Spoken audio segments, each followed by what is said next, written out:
One evening, Mark found himself browsing the internet aimlessly, bored and restless. He had heard rumors about the dark web, about the hidden corners of the internet that housed all sorts of forbidden, illegal, and disturbing content.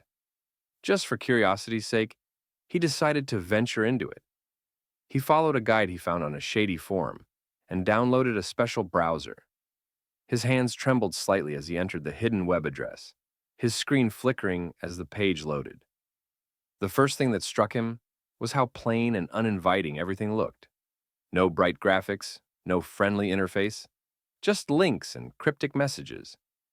He clicked on one of the links labeled, "Live Now, Watch the Auction." It led him to a dark, empty screen, except for a countdown timer and a text box. Curious, he typed in a random message. "What's this?" A reply came instantly. "Do you want to play?" Before he could respond, the countdown hit 0.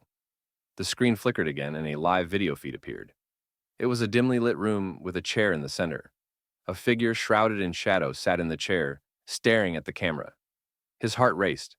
Mark tried to close the tab, but his mouse refused to move, and the screen went black for a moment before coming back on. The figure was no longer sitting in the chair. It was standing behind Mark, its face only half visible, just inches from the camera. The text box updated with a new message. "We see you."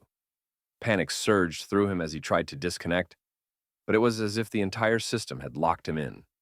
His webcam light flickered on, casting a cold glow over his face. He reached for the power button, but the screen filled with more messages. "You're part of the auction now. We don't let anyone leave."